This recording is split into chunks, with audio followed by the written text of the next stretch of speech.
Yeah, so you asked if he cared about 8,000 dead babies, and his answer was no.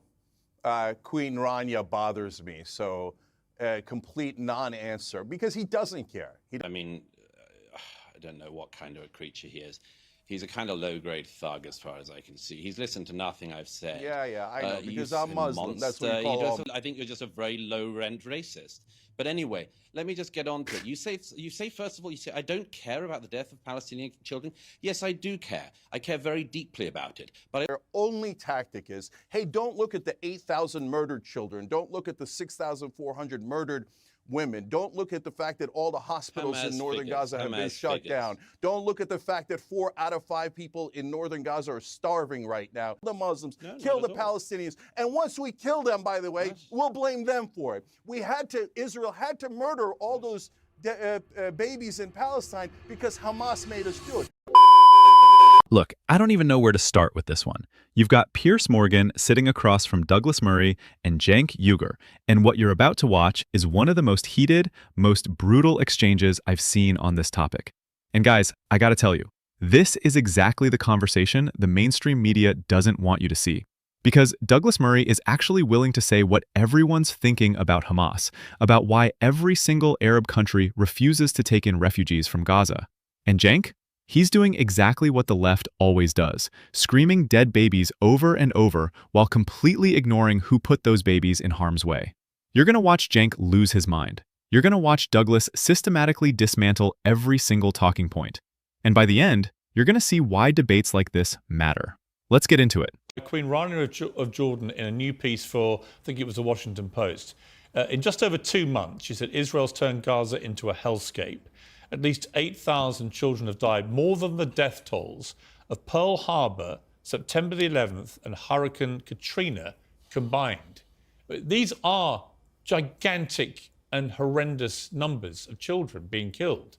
Do you not have any qualms about the number of children being killed? I mean, does it not suggest that Israel... I want to hear Queen Rania talking about this as much as I want to hear Queen Camilla or Meghan Markle. I mean, it's pathetic. Queen Rania is holding on to her own position in Jordan. The only piece of advice she has for anyone is how to marry a king. Queen Rania herself is just playing a very nasty political game. If she cared at all, and I would pose this to all the states in the region, if Jordan cared at all for the Palestinian people, they would take them in. All right, they would Cenk, take them in. They don't want them. If the Egyptians wanted them, they'd take them in, but they don't. Do you know why? Because every country that takes in the Palestinians gets terror. It happened in Egypt, it happened in Jordan, it happened in Syria, it happened in Lebanon, it happened in Tunisia, on and on. That's why these people don't really care about their fellow Muslims. They just care about hating Jews. All right, Cenk, your response. Yeah, so you asked if he cared about 8,000 dead babies, and his answer was no. Queen Rania bothers me, so complete non-answer, because he doesn't care. He doesn't think the Palestinians' lives are worth anything. He just called them all terrorists. Well, it's nice you can put that and this is what they always do. There you go. So hold on, I let you talk for a long time, so why don't you shut up for a second?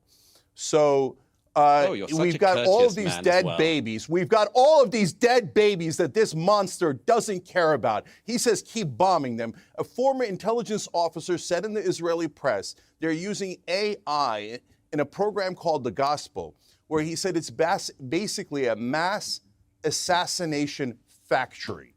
And we could all see it with our own eyes. And you can do all the propaganda you want. No one believes your nonsense. We see all the dead women. We see all the dead children. Now Israel has killed 20 times the number of civilians that Hamas killed. So would I want Hamas in charge of Israel? Never, never. I don't trust them, and I don't believe that they would be benign. So all of this propaganda about, people don't mind Hamas. No, we mind Hamas. We terribly what happened on October 7th. And I've now shown you different Israelis that have said that it's a problem. And I want peace and security for both Israel and Palestine. And this does not get Israel any peace or security.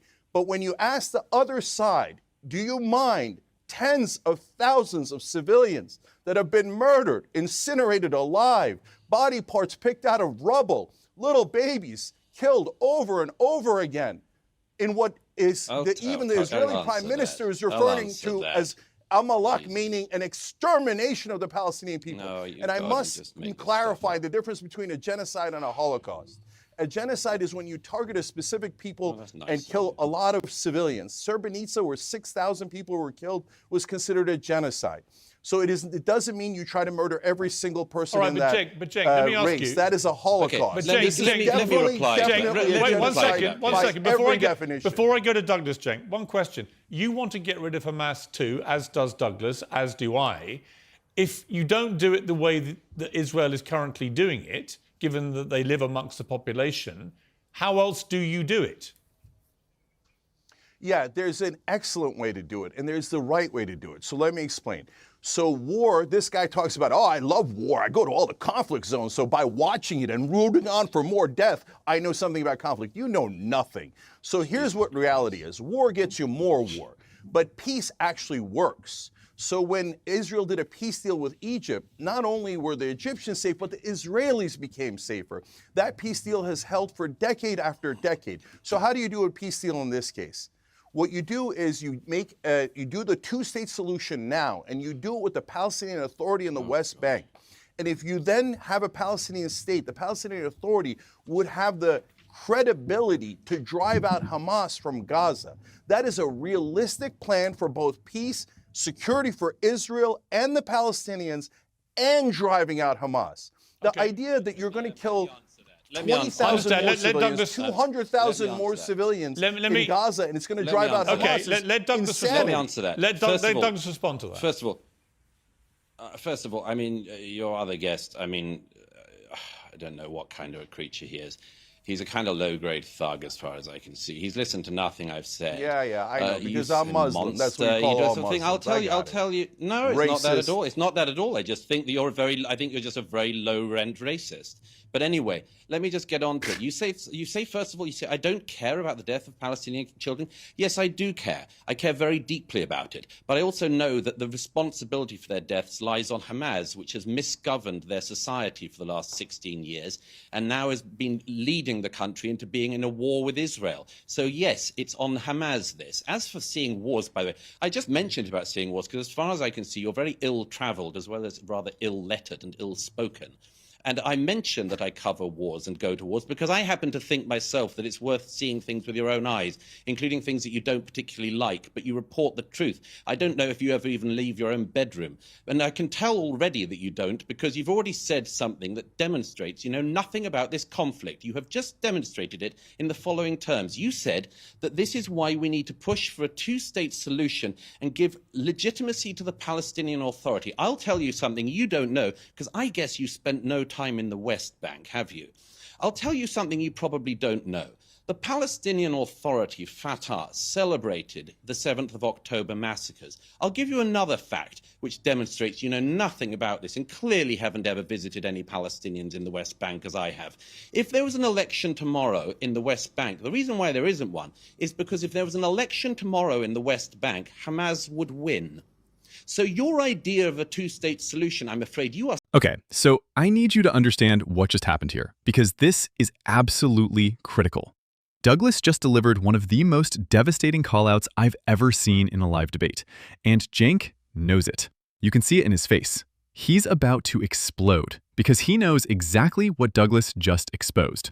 Let me break this down. Cenk spent the entire debate up to this point screaming about dead Palestinian children, over and over. 8,000 dead babies, 20,000 civilians, mass assassination factory. Like, dude, we get it. You want everyone to think you're the moral authority here. But then Douglas asks one simple question that completely destroys Cenk's entire act. Where's your outrage about the Uyghurs? Where's your outrage about the million Afghans being deported from Pakistan right now? Where's your outrage about Sudan? And guys, this is the thing.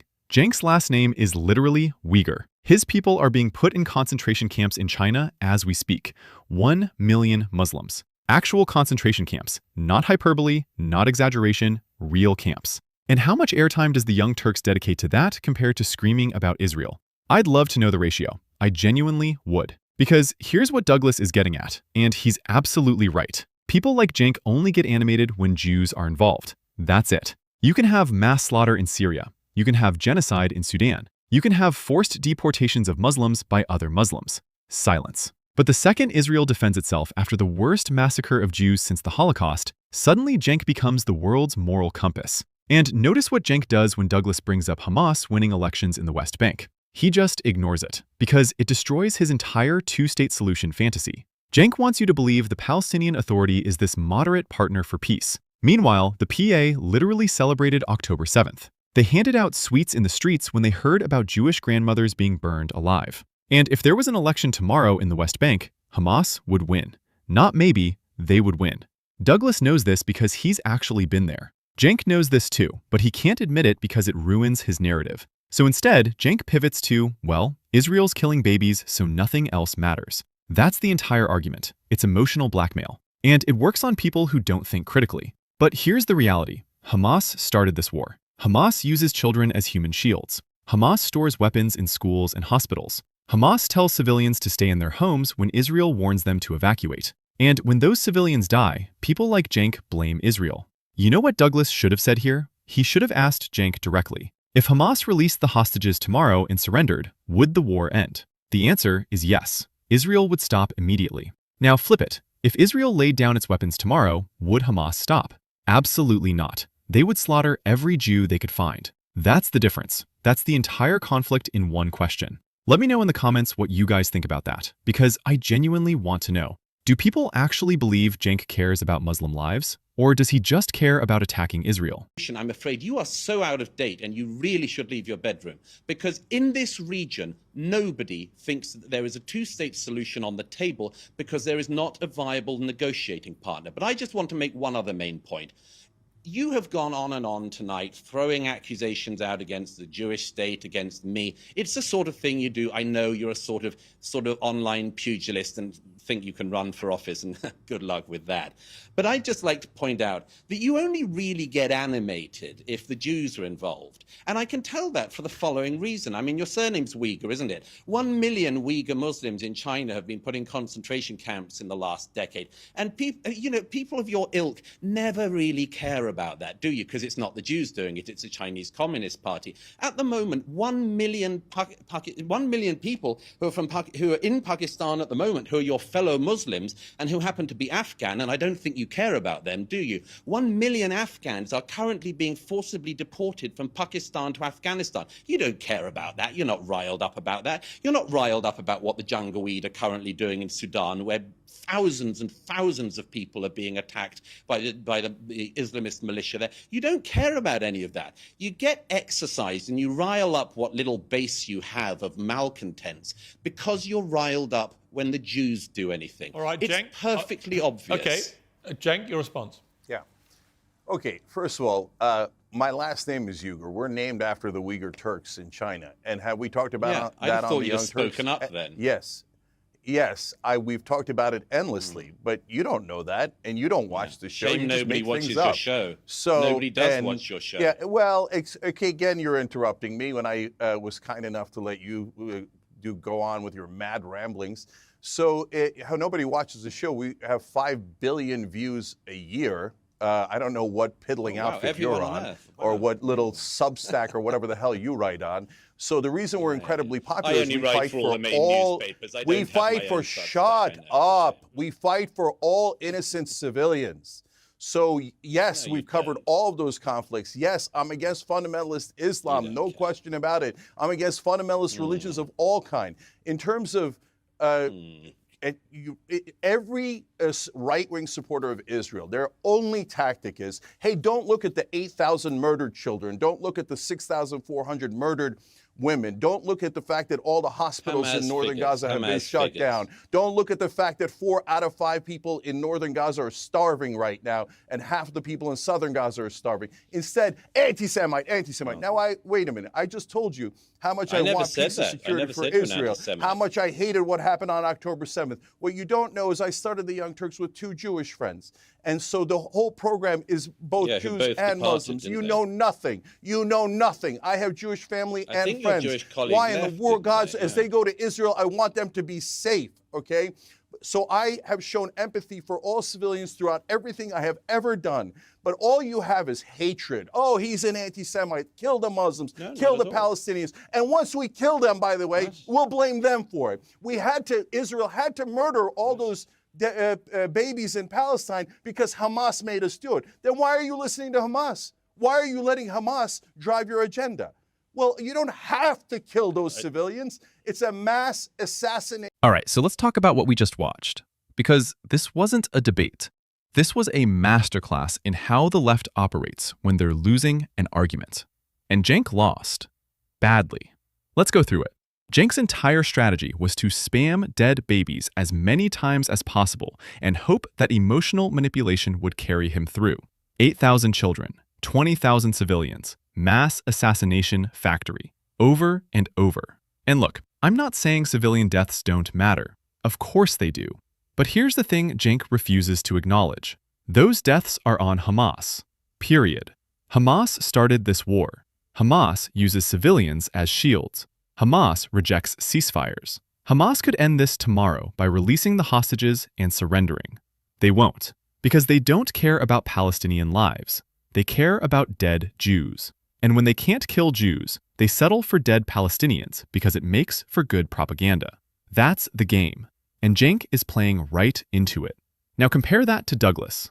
Douglas came in with facts. He's been to Gaza. He's been to the West Bank. He's interviewed Palestinians. He knows the region. And when Cenk tried to push the two-state solution fantasy, Douglas immediately shut it down with reality. The Palestinian Authority celebrated October 7th. Hamas would win elections in the West Bank tomorrow. There is no partner for peace. These aren't opinions. These are facts. And then Douglas hit him with the kill shot. You only get animated when Jews are involved. Uyghurs in concentration camps? Silence. Afghans being mass deported? Silence. Genocide in Sudan? Silence. But Israel defends itself after a terrorist massacre, and suddenly Cenk is the world's moral authority. It's so transparent. It's so obvious. And the fact that Cenk's response was, well, actually, I have talked about the Uyghurs, just proves how defensive he got. Because he knows Douglas nailed him.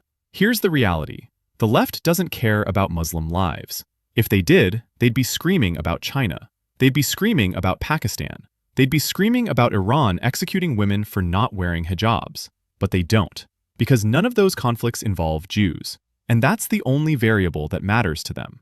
Now, Cenk kept saying, I want peace and security for Israel. But then in the same breath, he calls Douglas a monster and accuses him of not caring about dead babies.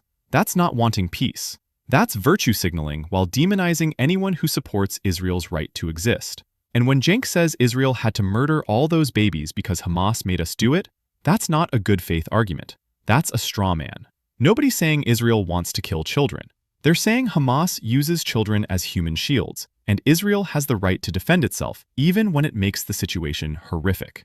You know what Cenk never once addressed in this entire debate? October 7th. He mentions it in passing, says it was bad, and then immediately pivots back to, but Israel is worse. He never talks about the babies that were burned alive by Hamas. He never talks about the grandmothers who were raped and paraded through the streets. He never talks about the hostages still being held in tunnels underneath Gaza.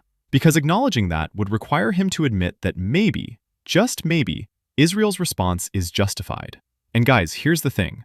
Douglas isn't saying this war is pretty. He's not saying civilian deaths don't matter. He's saying they're inevitable when you're fighting an enemy that hides behind civilians. And he's right. Every country that's ever fought an urban war has killed civilians. The US killed tens of thousands in Iraq. In Mosul alone, we killed thousands of civilians fighting ISIS. Did that make us genocidal maniacs? Or were we fighting terrorists embedded in a civilian population?